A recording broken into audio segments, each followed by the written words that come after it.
আসসালামু আলাইকুম। শিরোনামে আমন্ত্রণ জানাচ্ছি আমি ইসমত মিলি। বাংলাদেশ প্রকৌশল বিশ্ববিদ্যালয়ের বুয়েটের ছাত্র আবরার ফাহাদ হত্যা মামলায় আসামিদের ডেথ রেফারেন্স, জেল আপিল ও আপিলের উপর রায় ঘোষণা করা হবে আজ রোববার। বিচারপতি এ.কে.এম. আসাদুজ্জামান ও বিচারপতি সৈয়দ এনায়েত হোসেনের দ্বৈত বেঞ্চে রোববারের কার্যতালিকার ১ নম্বরে রাখা হয়েছে এই মামলাটি। গত ২৪শে ফেব্রুয়ারি মামলাটি শুনানি শেষ হলে রায়ের জন্য তা অপেক্ষমান রাখে আদালত। ২০১৯ সালের ৬ অক্টোবর বুয়েটের শেরেবাংলা হলে তৎকালীন সরকার সমর্থক ছাত্র সংগঠন ছাত্রলীগের নেতাকর্মীরা নির্মমভাবে নির্যাতন করে হত্যা করে তড়িৎ ও ইলেকট্রনিক্স প্রকৌশল বিভাগের ২য় বর্ষের ছাত্র আবরার ফাহাদকে। এ ঘটনায় আবরারের বাবা চকবাজার থানায় হত্যা মামলা করেন। একই বছরের ১৩ নভেম্বর পুলিশ আদালতে অভিযোগপত্র দেয়। এরপর দীর্ঘ শুনানি শেষে ২০২১ সালের ৮ই ডিসেম্বর রায় দেয় ঢাকা দ্রুত বিচার ট্রাইব্যুনাল ১। রায়ে ২০ জনকে মৃত্যুদণ্ড ও ৫ জনকে যাবজ্জীবন কারাদণ্ড দেওয়া হয়। আসামিরা সবাই বুয়েট শাখা ছাত্রলীগের নেতাকর্মী। এই ঈদে জামা জুতো অ্যাক্সেসরিজের ডিসকাউন্ট। দর্শক, এই মুহূর্তে হাইকোর্টে আছেন স্পেশাল করেসপন্ডেন্ট হাসান জাবেদ। সরাসরি যাচ্ছি তার কাছে। জাবেদ, আপিলের রায় কখন দেয়া হতে পারে, এই বিষয়ে কি খবর আছে আপনার কাছে?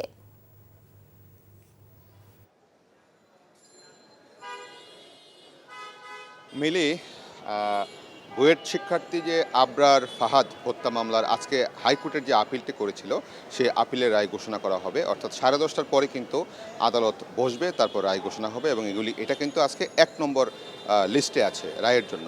তা আমরা ইতিমধ্যে দেখেছি যে এই মামলার যে আসামি ছিলেন, আসামিদের কয়েকজন স্বজন ইতিমধ্যেই কোর্টে প্রবেশ করেছে, তবে আবরার ফাহাদের পরিবারের কাউকে এখন পর্যন্ত আমরা দেখিনি। নিশ্চয়ই রায়ের সময় হয়তো তারা আসবেন। তো আমরা আইনজীবীদের সাথে কথা বলেছিলাম, তারা যেটি বলছেন 10:30টার পরে রায় দিবে। তবে এই রায়টা কিন্তু খুব মৃত্যুটা কিন্তু ছিল খুবই একটা চাঞ্চল্যকর হত্যাকাণ্ড ছিল। একটা শিক্ষার্থী ফেসবুকে একটা স্ট্যাটাস দিয়েছিল, সেই স্ট্যাটাসকে কেন্দ্র করে তৎকালীন ছাত্রলীগের যে নেতাকর্মীরা যে বর্বরোচিত একটা হামলা করেছিল শিক্ষার্থীটার উপর এবং তাকে অমানসিক নির্যাতন করে হত্যা করা হয়েছিল বুয়েট ছাত্রকে, এবং তারা সবাই কিন্তু ছাত্রলীগের নেতাকর্মী ছিল এবং তাকে শিবিরের কর্মী সমর্থক হিসেবে এইভাবে নির্যাতন করা হয়েছিল এবং যা সারা দেশে আলোচনার সৃষ্টি হয়েছিল। এবং এই মামলাটা হয়েছিল ২০১৯ সালে হত্যা হওয়ার পর তার বাবা মামলা করেছিল এবং ২০২১ সালে কিন্তু রায় দিয়েছিল বিচারিক আদালত, অর্থাৎ দ্রুত বিচার ট্রাইব্যুনাল। ২ বছরের বেশি সময় লেগেছিল সেখানে। তারপর আজকে কিন্তু হত্যাকাণ্ডের পর প্রায় ৫.৫ মাস পর আজকে হাইকোর্ট রায় দিতে যাচ্ছে। হাইকোর্টের রায়ের পর আপিল বিভাগে আবার যেতে পারেন আসামি পক্ষ, তারপর আপিলের রায় হবে, তারপর রিভিউ হবে, তারপরে কিন্তু চূড়ান্ত নিষ্পত্তির মধ্য দিয়ে এই মামলাটার একটা নিষ্পত্তি হবে এবং আসামিদের বিরুদ্ধে যে ব্যবস্থাটা কোর্ট নিতে বলবে সেটাই মৃত্যুদণ্ড কি বহাল থাকবে ২০ জনের নাকি ৫ জনের যাবজ্জীবন বহাল থাকবে, সেটা কিন্তু আমরা আজকে হাইকোর্টের রায়ে আমরা দেখতে পাবো। সেই জন্য আমরা অপেক্ষা করছি।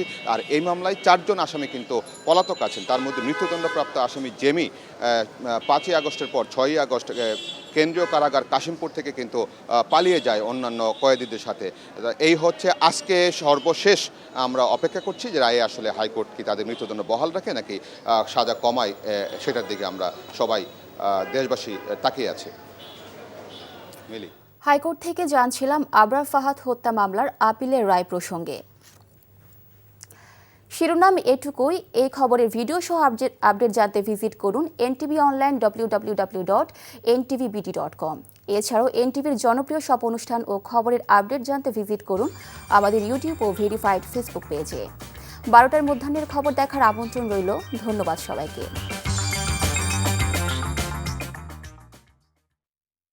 এই ঈদে জামা জুতো অ্যাক্সেসরিজের ডিসকাউন্ট।